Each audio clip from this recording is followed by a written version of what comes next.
Сәлеметсіздер ме 10 сынып оқушылары? Сіздерге бүгін 10 сыныптың биология пәнінен 3 тоқсанға арналған 90-дық жиынтық бағалаудың тапсырмаларын орындаймыз. Оқушылар, ең бірінші біздің каналымызға, яғни Зем мұғалім каналына жазылуды ұмытпаңыздар.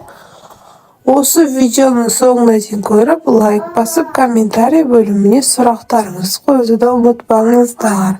Бұл біз үшін өте маңызды. Сұрақты талдаймыз. Бізде бар болғаны 15 сұрақ беріледі. Бірінші сұрақ. Суретте электрондық микроскоп арқылы жасалған эукариот жасушасы берілген дейді. Бізде суретке мұқият қарасақ, микроскоппен көрілген эукариот жасушасы. Бұл жерде А, В, С-ды осы 4 әріппен белгіленген. Осыларды құрылымын атауымыз қажет. Бірінші суретте А әріпімен берілген құрылымды атаңыз дейді. Бізде А әріпімен берілген, бұл аппақ өскен сияқты, бұл лизосома. Екінші сұрақ. В құрылымының қызметін сипаттаңыз. Бұл жерде В құрылымы міне Аның астында тұр. Бізде бұл болады жасуша ішілік ас қорыту. Келесі екінші сұрақ. Суретте микроскоптың окуляр микрометрдің объект микрометрге қатысты өлшемі берілген. Объект микрометрдің бір бөлігі өлшемі 0,1 миллиметрге тең. Объект микрометр орнына өсімдік жасушасының препараты қойылды. Енді сұрақ. Өсімдік жасушасының нақты өлшемін есептеңіз, өз жұмысыңызды көрсетіңіз дейді. Бізде астына қарасақ, өсімдік жасушасы берілген, осыны өлшеуіміз қажет. Бізде жауабы 0,1 миллиметр, көбейтеміз 1000-ға. Сол кезде жауабы шығады.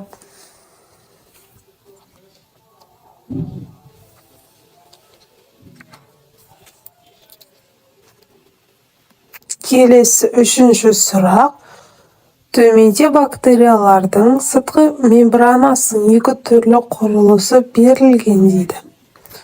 Сыртқы мембранасы, пептидогликан қабырғасы және жасуша мембранасы. Бізде 2 бактерия берілген, бактерия А және бактерия Б. Енді осы жерде біз А бактериясын анықтаңыз дейді. Бізде А бактериясы оң бактерия, В бактериясы мембрана құрылысының А бактерия мембранасына ерекшелігін сипаттаңыз дейді. Жасуша қабырғасы жұқа, күрделі липидтер мен полисахаридтерден тұратын сыртқы қабат лизоцимнен қорғау дейді. Рекомбинантты ДНК өнімдерін генетикалық модификацияға ұшыраған клондық жасушалардан алады. Мысалы, бактериялар немесе арнайы ортада өсірілген жасушалардан қолданады. Енді сұрақ. Генетикалық модификацияланған өнімдерді алу үшін жануарлармен салыстырғанда бактерияларды қолдануының 2 артықшылығын атаңыз дейді.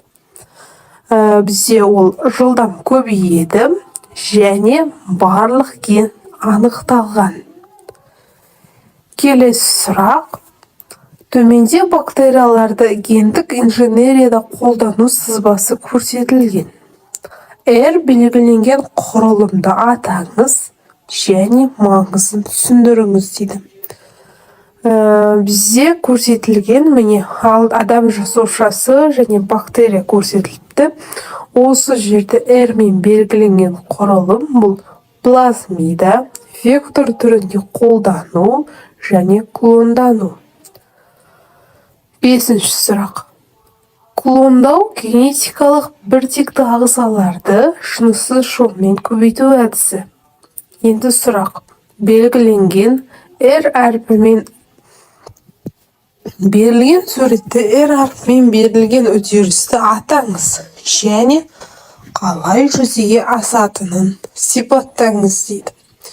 Екі түрлі ағза, бірінің жұмыртқа жасушасынан ядро алынады, сомалық жасуша ядросы диплоидты, жұмыртқа жасушасы ядросының орнына салынады.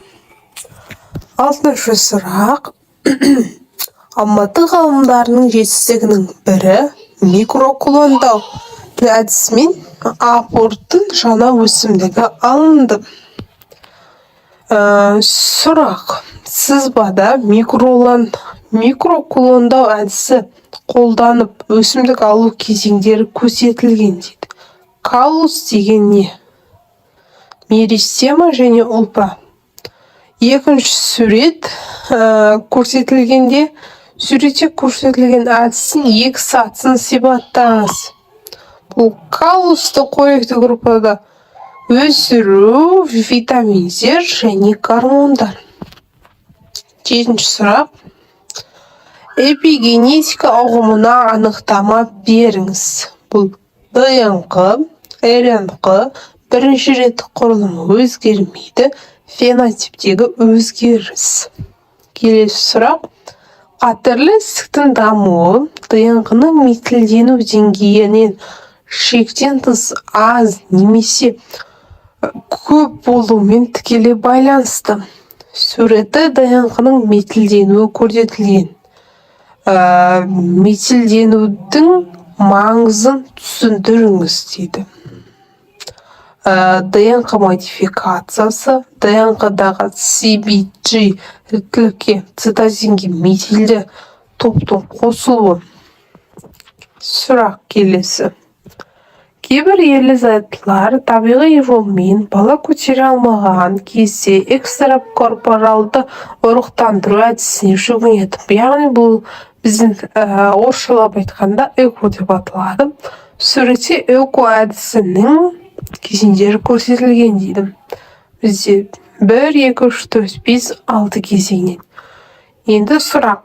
Суретте бірінші үдерістің сәтті жүруі үшін қандай витаминдер жүргізіледі?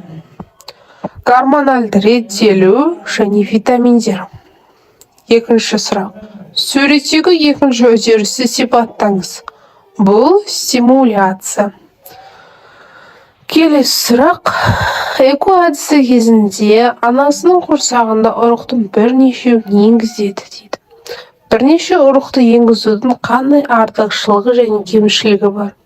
Артықшылығы ұрықтардың бірінің сәтті даму ықтималдығы артады. Кемшілігі бірнеше ұрық дамып шөктілікті ауырлатады. Яғни ана денсаулығына қауіпті. 9-шы сұрақ. Қазіргі кезде ауруларды диагностикалау және емдеуде моноклоналды антиденелерді қолданады. Сызбада моноклоналды антидене алу сатысы көрсетілген. Сұрақ. Гибридома ұғымына анықтама беріңіз, оны қалай алатынын түсіндіріңіз. Гибридома дегеніміз гибридті жасуша. Қалыпты жасуша мен қатерлі ісік жасушаларымен біріктіру.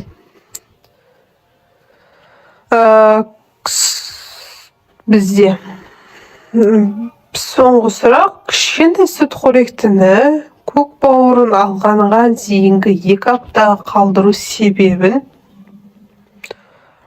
түсіндіріңіз. Иммундық жауап, В лимфоциттердің белсендірілуі, В лимфоциттер митозбен көбею және клондану.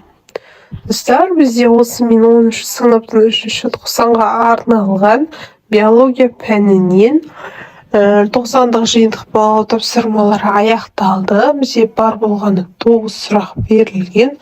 9 сұрақтың әрқайсында 2 немесе 3 сұрақтан 3 тапсырмадан бар. Барлығы дерлік өткен тақырыптар. Назар қойып соңына дейін көргендеріңізге рахмет. Сабақтарыңызға сәттілік. Сау болыңыздар.